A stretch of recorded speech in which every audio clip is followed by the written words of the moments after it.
Hello people, Farm TV Politics is here again, and your show you're about to watch right now is Pen Sport. And you know how it goes on this show. On this show, your voices are needed to be heard.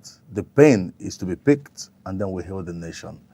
You just have to sit back as we ride on today. Don't forget your regular presenter, Bishop James Okocha. Just sit back and watch as we go on this short break. You are welcome back. Today I have a guest, a wonderful person, a legal practitioner, a man who knows the political trends of the moment in the person of Barrister Abraham Imoisele. I hope I got the name correct. Yes, you did. Yeah, we have him this moment to share light with us on the happenings of the PDP and some very many important current happenings around. Barrister, you're welcome. Thank you. It's my pleasure to be here. My pleasure also to have you. Good to see you. All right, let's just go straight to the point. What's happening in your party, the PDP? Well, the People's Democratic Party right now is in a state where we would like to say is more of ego tussles between various sections of the leadership of the party. And these tussles have happened in such a way that it has prevented each of these leaders, the ample opportunity to see the bigger picture, which is the position, the state and condition of the People's Democratic Party as a political party in Nigeria and as a viable opposition. We are talking about a political party that is supposed to be the primus inter pares amongst opposition politics in the country. In fact, it is the failure of the PDP, the People's Democratic Party, that has given rise to the manner of misgovernance that we have seen in the present ruling party and in the present administration, especially at the federal level. If you will recall, during the administration of President Muhammadu Buhari, members of his own party, specifically led by then Senate President Bukola Saraki, played a very vital opposition role that helped keep Buhari in check. And if you will notice that the moment that opposition left in 2019, the country went down the drain. You have the embarrassment of the Ways and Means, where a central bank governor just sat down and started printing money without anything to back it.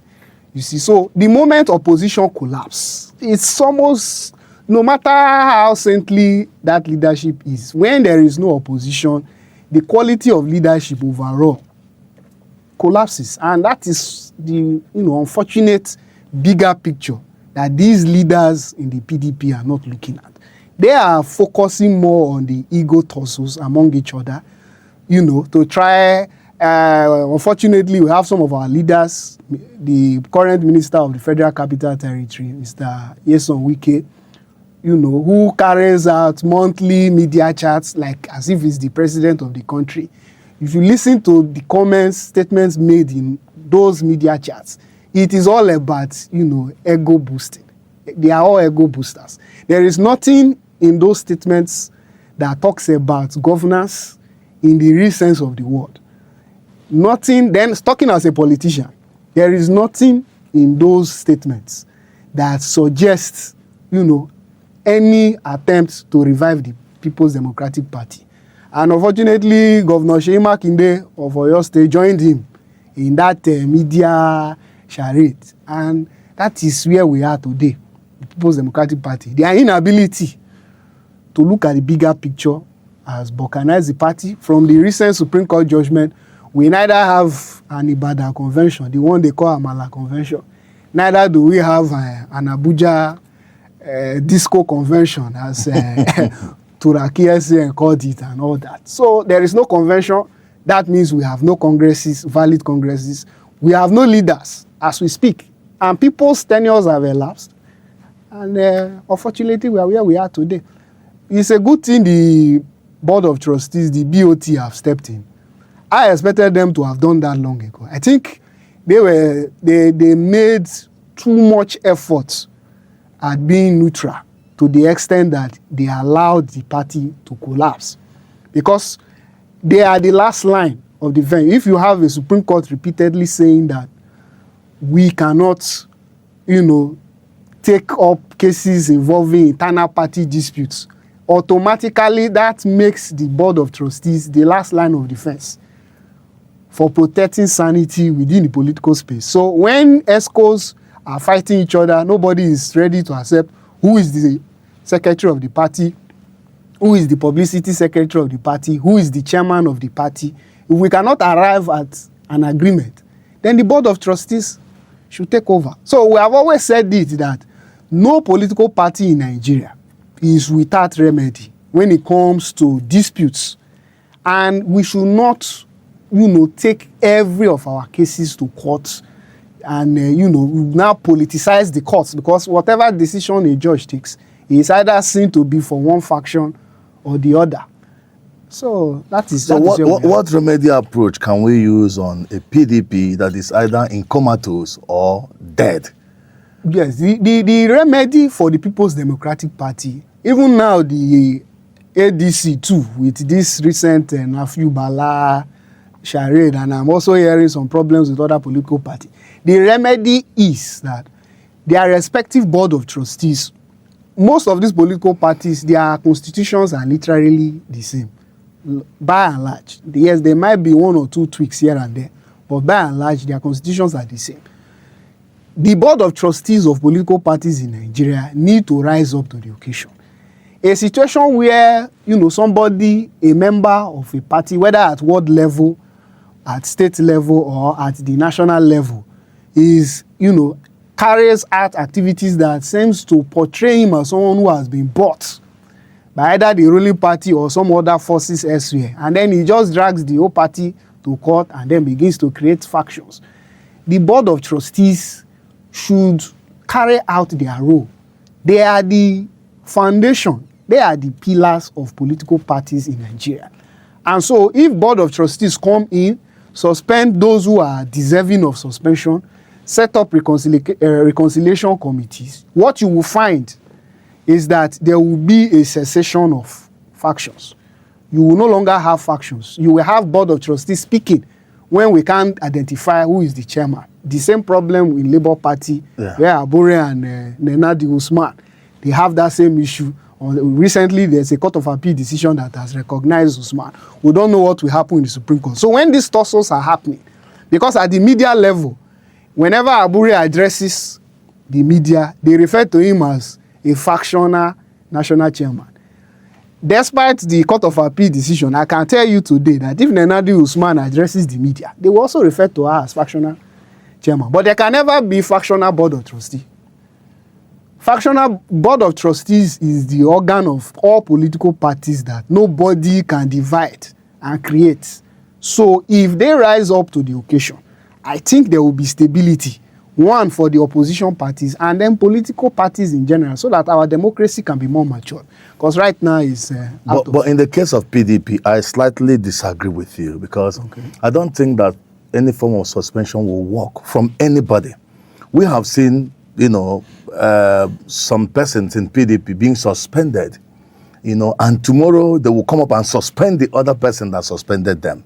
Do you understand me? Yes. I don't know who you think that can suspend, Eyeso Wike from PDP, because it seems like one individual has overpowered the whole institution. Yes. Do you understand me? Yes. So do you think that the BOT could have suspended him and they couldn't do that all this while? Until right now, the party have been stampeded.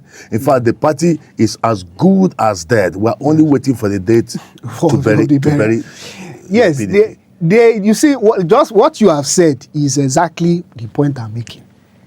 The suspension and counter-suspension is coming from the angle of National Executive Council members. It is at the neck level. This counter-suspension, you can never hear a counter-suspension to a Board of Trustees. Because Board of Trustees are, for instance, Adolfo Oswabara had to come out after this recent Supreme Court decision. And he said, now the BOT will take over the PDP. You cannot have anybody now going to create a press conference to say he's overruling Wabara. He can't do that. There is no platform. He cannot create a factional board of trustees because unlike NEC officers who anybody can just arrange one kangaroo congress, invite INEC and say he has done election. You cannot do that at the level of board of trustees because their own appointment is, is more like elder statesman appointment. There's no politicization at the board of trustees level. So they can step in and suspend who they want to suspend. I've said it that the major problem is that they have made too much effort to be neutral. In other words, they have allowed each faction to do what they like, even to the extent of throwing fists not too long ago. That was public embarrassment. Makinde's security apparatus and Bala Mohammed, So if they had stepped in, and I still say it, if they step in today, many of these things will end. The law is clear. The problem is the human application. That is the problem.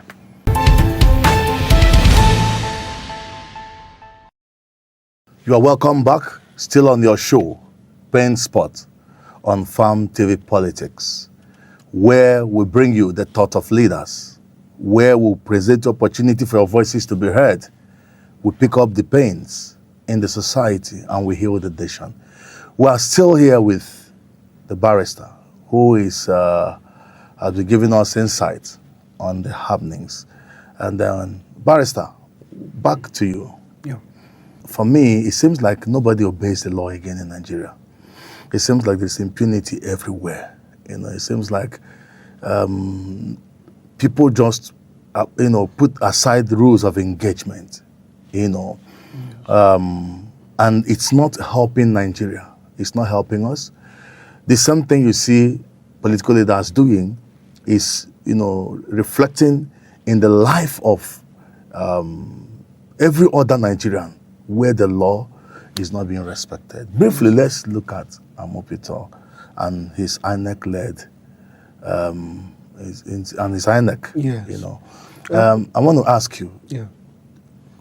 do you have a feel of confidence in Amopito-led INEC? Well, as of today, he still has a lot of opportunities to turn the tides and right his wrongs. But as of today, I have no confidence in his ability to handle our elections with utmost dispatch and with the highest level of integrity and neutrality expected from an organization as the Independent National Electoral Commission. Now, why do I say that?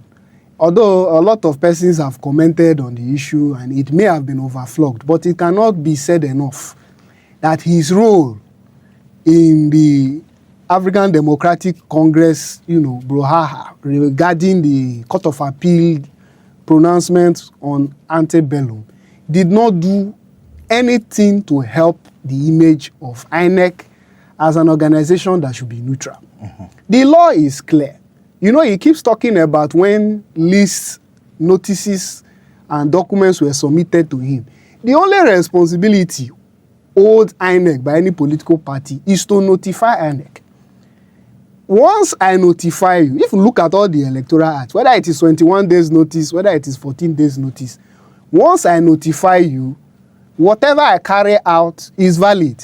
It is not when I submit it to you that it now takes effect. No.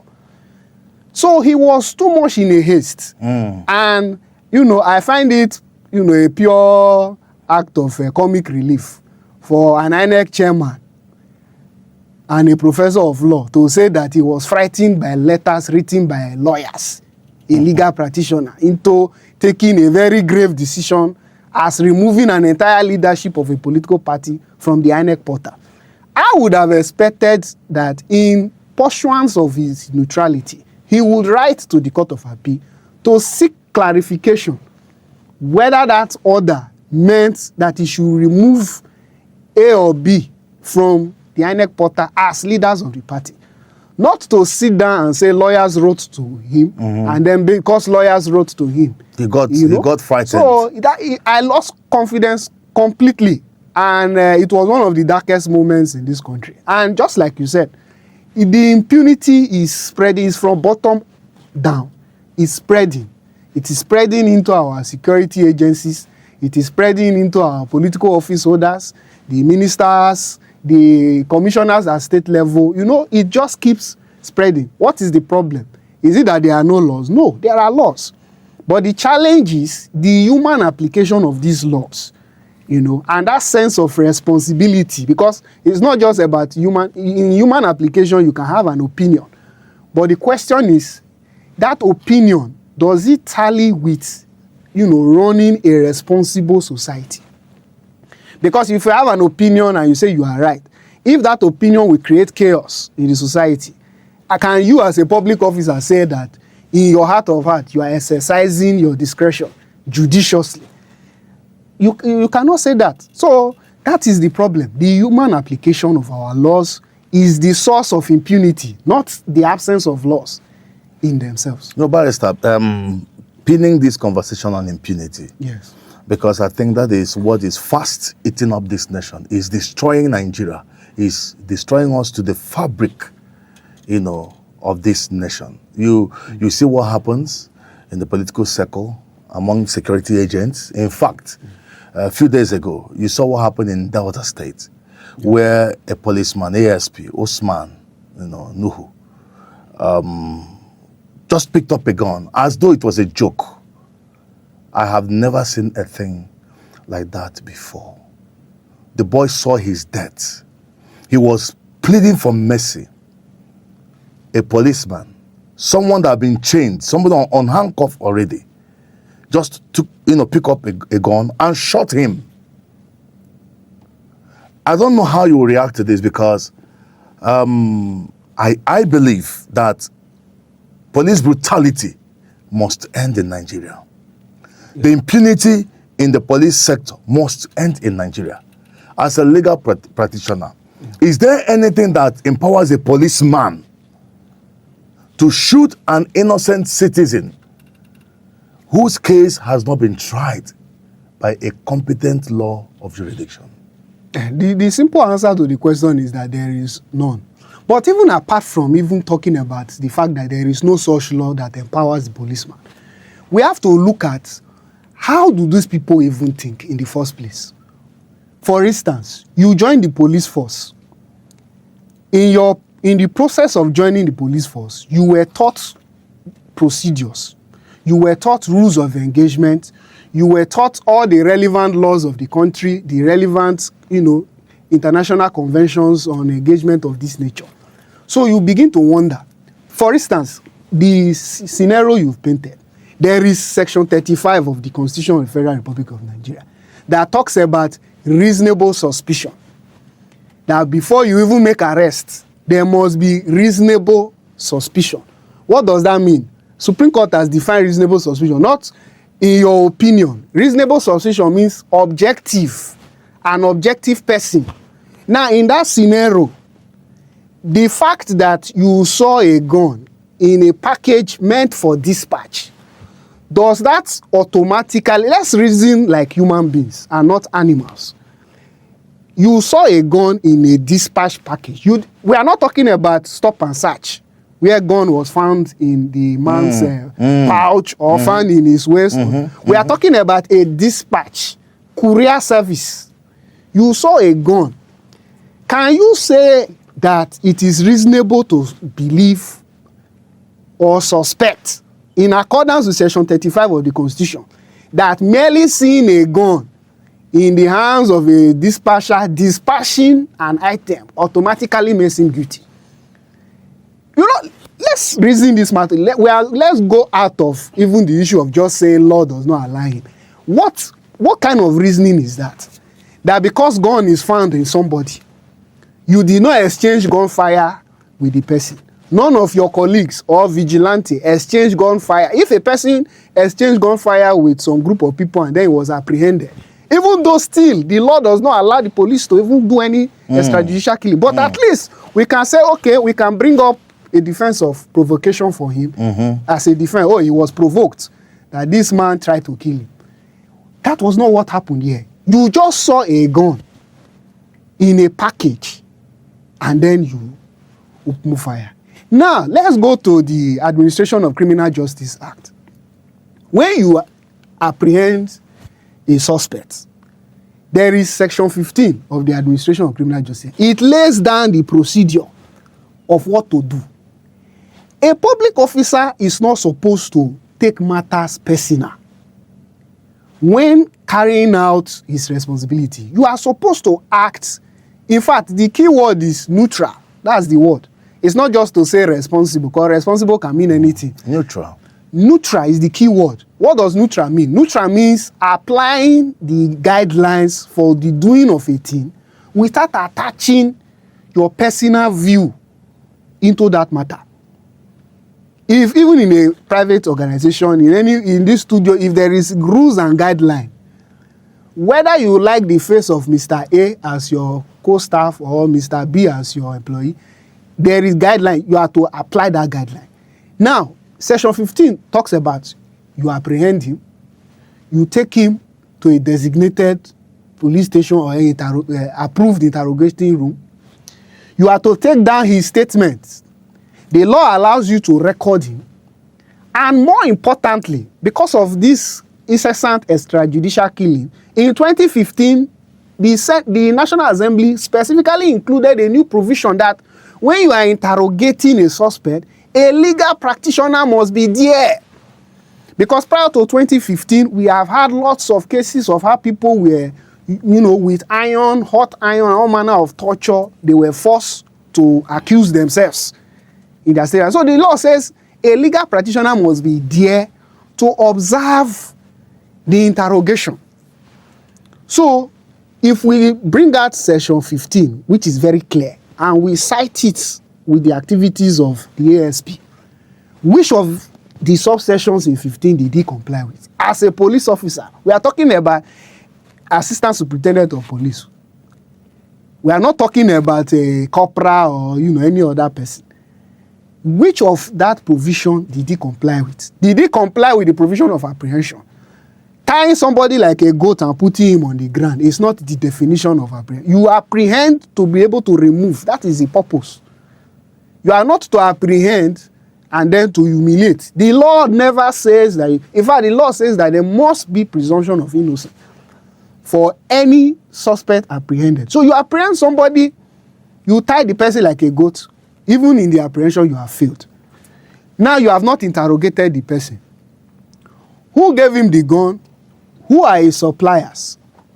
If you even believe that he is a criminal, are you not, because that gun is coming from somewhere.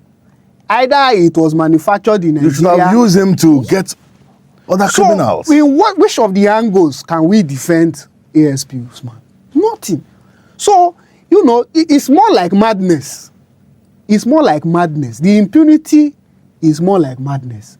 So, of course, with the way he executed that young man, it is obvious this was not his first time. Because he did it without... Barrister, the House of Rep member representing the constituency where this man came from, I have the video, has spoken about this very guy, on the Green Chambers, on the floor of the Green Chambers. He complained, he's there. So that means he has a history. That's what I'm saying, he has a history. And what if nobody recorded what happened that day? And this is how so many Nigerians, have lost their lives. And currently you heard that the Commissioner of Police Lagos just told people to record. Have the right to record, yes. You have the right to record officers. Yes. And officers can also record you. Yes. So at the juncture where we are right now, what do we do with this kind of, would I say, is a enlightenment that the CP gave us. Yeah. So where do we go from here to make sure that justice, prevails on the young man's case and also to avoid subsequent occurrences? Yes, I really want to commend the Lagos CP for making that directive clear. The truth of the matter is, whether he said it or not, there was already a Federal High Court judgment not too long ago. I think it was last 2 months. It was filed by even my good friend Maxwell Wifo, where the Federal High Court had ruled that you have a right to record. So it's not as if the CP was doing us a favor. But that notwithstanding, he is coming out to say it and make it a policy statement of the police goes a long way. Because unfortunately, we know our public servants, notwithstanding the position of the law, there is this tendency to still be rascally about it and not want to comply. For instance, we had the issue about, tinted glass and all that. It took a lot of battle for them to comply. So when a commissioner of police comes out to affirm what the justice has already acknowledged in a judgment, that it is the right of citizens to record the activities of a police officer, it goes a long way to stabilize the system. Now, just like you have said, a lot of extrajudicial killings obviously are taking place. And the reason why this case of the man in Delta State was prominent is nothing more than because it was recorded. If it was not recorded, I can assure you there will be multiple accounts of how he died. I can assure you. They can even create a fiction that he was, fleeing suspects. In fact, it can be as extreme as even saying there was exchange of gunfire and, police took out 3 persons. But because through the instrumentality of recording and social media, that evil act was exposed, it has at least in Delta State today, brought up to the front burner this dastardly act of extrajudicial killing. So it is up to Nigerians to take it up, because I can assure you, even if government installs CCTV all over the place, you cannot, police are part of government one way or the other. So you can't expect them to, monitor themselves. The only people who can do the monitoring in such a magnitude and such a manner that will comprehensively bring down acts of corruption will be Nigerians themselves. So we should even come up with a hashtag, Operation Record the Police. It's very, very important. That's powerful. It's very, very important. That's Record powerful. the police. No. When they are carrying out. Barrister, say that again, because Operation, Nigerians should hear this. Operation Record the Police. Record the Police. Operation Record the Police. We should commence it. Yeah. We should commence it. Yes. Very, very important. Yes. Now, the law does supports that mean that. that we should abuse it? No, because we must balance it. Don't forget that the police officer is also an individual. So he has his right to privacy. So when we say Operation Record the Police, we are not saying go to Mama Put where policeman is eating. Then you say because they say Operation Record the Police, you go. No, that is not what the judge said at the Federal Court. That is not what the Commissioner of Police is saying, and that is not the intent of the law. It is not to be abused. Operation Record the Police means that you record the police in the process of their conduct. Duty. Yes, conducting their activities. They should be recorded. Whether it is stop and search, whether it is vehicle particulars monitoring or checking or cross-checking, whether it is, any police activity, any activity involving a police act, an official act of a police officer, purporting to act under his authority as a police officer, should be recorded by both the victims, or let me not use the word victim if it has not gotten bad. It could be I will call them the subjects, both the subject of that official act and passers-by, witnesses, onlookers, record that activity. In other words, you don't need to wait till it gets bad. You should record immediately. I, for one, prefer the gadget approach. Either your glasses, your, lapel pins or anything recording, but you inform them that please, this interaction is being recorded. It's better off. I prefer it because sometimes phones can, you can be pushing it, say, he will now use the excuse, you are putting it in my eye, and then he hits it, and then another thing comes up. So as neatly as possible, these people should be recorded, and they should know that they are being recorded, not recorded in secret. Esther, thank you so much for shedding light on this. It's been a wonderful time to have you. Don't forget, we are still on Farm TV Politics, and the show remains Pain Spot. And in fact, we will offer this platform for people to come and share their experiences of police brutality, because police brutality must end in Nigeria. It's part of the pain in the society, and then your voice will help us to fish it out and heal it. Just keep watching Farm TV Politics. Pain Sport is the show.